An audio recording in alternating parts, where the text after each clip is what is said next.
જય સ્વામી મિત્રો, ખૂબ લાઈક કરી રહ્યા છો, ખૂબ શેર કરી રહ્યા છો, ખૂબ સબસ્ક્રાઇબ કરી રહ્યા છો. આપનો ખૂબ ખૂબ આભાર. તમામ વિડીયો જોતા એને બધાને જાજાથી જય સ્વામી. આજ તો ભોળાનાથની વાત કરવી છે. એક વખત ભોળાનાથના સસરા દક્ષ રાજા એ પકડા ઠેઠ સભા ભરાણી હતી. એમાં આવ્યા એટલે બધા દેવતાઓ દાનો બધા મળ્યા ઊભા થવા, એનું એટલું માન આપે. એટલે એમાં ભોળાનાથે હતા દક્ષના જમાય એટલે શંકર દાદા. એટલે શંકર દાદાને ખબર નહીં, એ તો લગભગ આમ તપ જ કરતા હોય, એ સમાધિમાં જ બેઠા હોય લગભગ જાજા ભાગે. એને કંઈ બીજું આમ તપ જ કર્યું ભોળાનાથને. જે આપણે એને મૂર્તિ જોવો તો એ તપ કરતા એવું જ બધા દર્શન થાય એના. એટલે દક્ષ રાજા આવ્યા છે અને એને કાંઈ ખબર નહીં, અને ઓશિંતાને આવી ગયા એના સસરા, અને એ બહુ માનપાનવાળા હતા.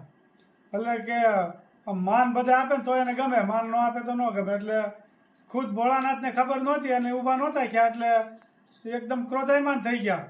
એ કે આવો છે ને તેવો છે ને જેમ તેમ મીડિયા બોલવા ભોળાનાથ. એટલે ભોળાનાથ તો જાગી ગયા કે આ શું છે. એટલે એને ખબર હતી કે મારા હાર આવા સહેજ પહેલેથી, એમ તો ખબર જ હોય ને સમયને એવી થોડીક તો.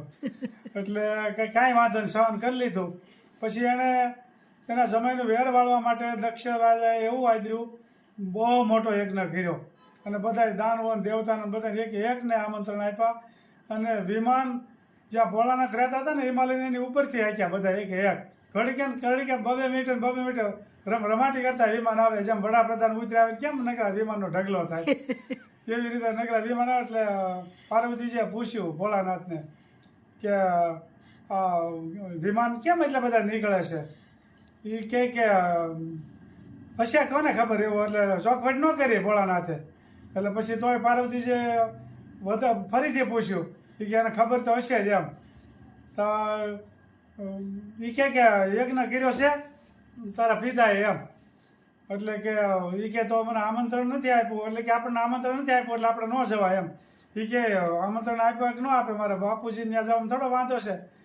ભોળાનાથે બહુ સમજાવ્યા પાર્વતીજીને, પણ એકના બે નો છે. એ કે નહીં, મારા પપ્પાને ત્યાં તો જવું છે ને, આવો મોટો યજ્ઞ, મોટા દેવતા બધા ઉપરથી જાય છે વિમાન લઈ લઈને, મારે જવું છે. શંકર દાદા કે ન જવાય, ના કે જવું છે. અડધી કલાક ધડ કરી પછી શંકર દાદા તો કંટાળી કે કાંઈ વાંધો નહીં, જાવ તો, પણ આનું પરિણામ સારું ન આવે. આમંત્રણ વગરના જ્યાં જાવ ને એનું પરિણામ કોઈ દી સારું ન હોય. તોય પાર્વતીજી માન્યા ને ગયા ત્યાં. પછી અહીંયા ગયા એટલે ત્યાં જોયું ને તો એના પિતા સામું પાર્વતીજી ગયા, એટલે એના પિતા સામું જોયું તો પિતાજી અવળું જોઈ ગયા. એટલે પાર્વતીજીને તો આમ ધ્રુજારો ઉપડી ગયો ઘડી કે આ શું કહેવાય એમ. પછી એના માતા પાસે ગયા, એટલે માતાએ આવકાર દીધો. દીકરીઓ તો વાલી જ હોય માતાને, ગમે એમ કરે તો. એટલે એને આવકારો દીધો. પછી પાર્વતીજીના આંખમાં જળજળી આવી ગયા કે કાંઈ વાંધો નહીં, ભલે મારા પિતાએ ન બોલાવે કાંઈ નહીં. પછી એમ જોયું તો એનું સ્થાપન નહોતું ભોળાનાથનું. યજ્ઞ જ્યારે કરે ને બધા દેવતાનું સ્થાપન હોય, એટલે ભોળાનાથનું સ્થાપન નહોતું કરેલું. ને પાર્વતીજીનો યજ્ઞ ચાલુ હતો ને એને એટલો બધો ક્રોધ આવી ગયો, એટલે એ યજ્ઞની અંદર પોતે કૂદકો મારીને પડ્યા અંદર. એટલે યજ્ઞમાં તો બળી ગયા પાર્વતીજી. અને ભોળાનાથને ખબર પડી કે આવી રીતનું બની છે ઘટના. અને ખબર તો હતી જ ભોળાનાથે કે આ જવામાં સારું નથી. અને એ આવ્યા ભોળાનાથ, તા તો શંકર પાર્વતીજી અડધા પડધા બળી ગયા હતા ને અડધા રહ્યા હતા ને એવું બધું હતું. એનો જીવ તો વયો ગયો હતો. અને એ પાર્વતીજીને માથે આમ શંકર દાદાએ લઈને અને શિવ તાંડવ કર્યો. એટલે આખી ધરતી ધણધણવા મળી અને મળ્યા જ્યાં ત્યાં અગ્નિ થવા, ધરતીકંપ થવા મળ્યો. તો બધા ભગવાન વિષ્ણુ જોયું કે આ શું છે, એટલે કે આ તો પૃથ્વીનો નાશ થઈ જાય. ભોળાનાથ ક્રોધાયમાન થઈ ગયા છે. પછી એ કે જ્યાં સુધી પાર્વતીજી એના ખંભે હશે ત્યાં સુધી તો કાંઈ શંકર દાદા બંધ કરવાના નથી, ત્યાં સુધી ચાલુ રહ્યા, ત્યાં તો પૃથ્વી નાશ થઈ જાય. એટલે સુદર્શન ચક્ર ચલાવ્યું વિષ્ણુ ભગવાને અને એના 51 ટુકડા કર્યા પાર્વતીજીના મૃત્યુદેહના. અને 51 ટુકડા નોખા જગ્યાએ પાવાગઢ, અંબાજીના, બહુચરાજીના આપણે બધી જાય છે ને દર્શન કરવા, એ 51 જગ્યાએ પડ્યા. એ મોટા અટાણા સ્થાન કહેવાય છે માતાજીના. અને આવી ઘટના બની ગઈ. આમંત્રણ વગરનું જઈને આમંત્રણ વગરનું હાગા બાપને ક્યારેય ન જવું, આવું શીખવાડ્યું હતું ભોળાનાથે. પણ પાર્વતીજી માન્યા નહીં, એનું પરિણામ બહુ ખરાબ આવ્યું. ભગવાન જેવા ભગવાન હતા ને તો એની ઘેરે આવું બન્યું છે. એટલે આમંત્રણ તો પેલું પછી જ જવું, બાકી કે એમનું પગલું ન ભરાય. જય સ્વામિનારાયણ. જય કમલે. મગનું શાક બનાવવાનું છે. મરચું, લીમડો, ટમેટું તૈયાર કર્યું છે અને તેલ મુકાઈ ગયું છે. રાય સરસ મજાનું મગનું શાક બની ગયું. સાજભાઈ નવી રેસીપી છે મગનું શાકની રેસીપી તો ઘણા દી થઈ ગયા. મગ પણ મસ્ત બફાઈ ગયા છે. સરસ મજાના મગ તૈયાર થઈ ગયા છે.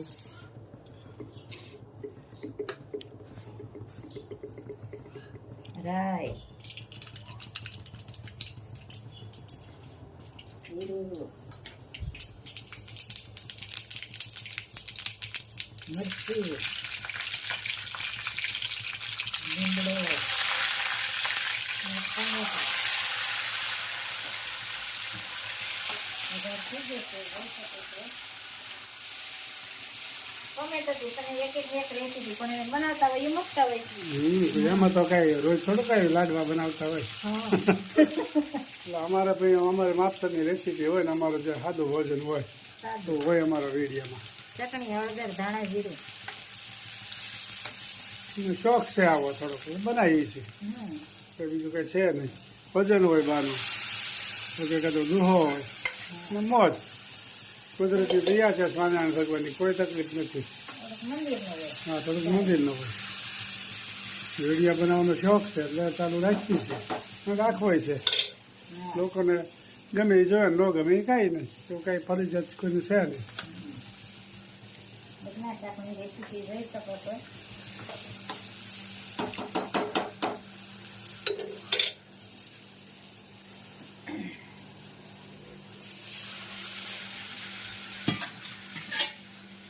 શાક ઉકળી રહ્યું છે.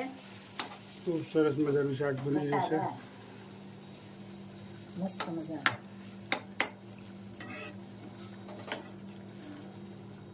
જિંદગીમાં આનંદ ઉત્સવ છે ને એ જ મહત્વનો છે. એટલે અમને મોજથી અમને આનંદ છે આ વિડીયા બનાવવાનો, એટલે અમે બનાવીએ છીએ.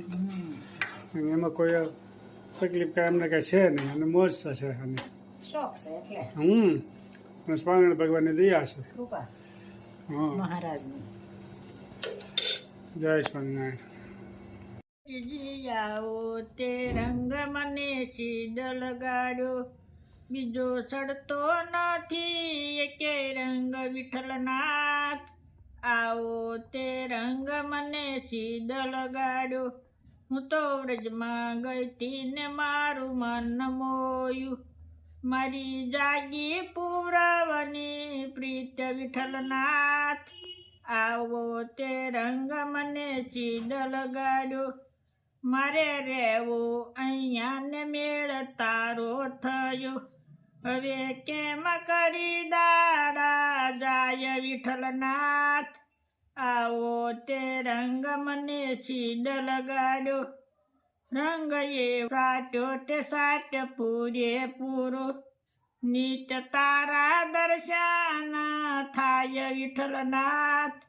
આવો તે રંગ મને સીધ લગાડ્યો, રંગ એવો સાટો તે મારું હૈયું રંગ્યું. હવે હૈયું રે તું નથી હાથે વિઠ્ઠલનાથ. આવો તે રંગ મને સીધ લગાડ્યો, તારું મુખડું જોઈને મારું મન હર્યું. મારા તૂટે છે દિલડાના તારા વિઠ્ઠલનાથ. આવો તે રંગ મને સીધ લગાડ્યો, દાસ ભક્તોને આશરો છે તમારો. એને સર્વે સમર્પણ કીધા વિઠ્ઠલનાથ. આવો તે રંગ મને સીધ લગાડ્યો. જય સ્વામિનારાયણ. જય સ્વામિનારાયણ. સરસ મજાનું અમારા બાઈએ કીર્તન ગાયું. આવો તે રંગ મને સીધ લગાડ્યો વિઠ્ઠલનાથ.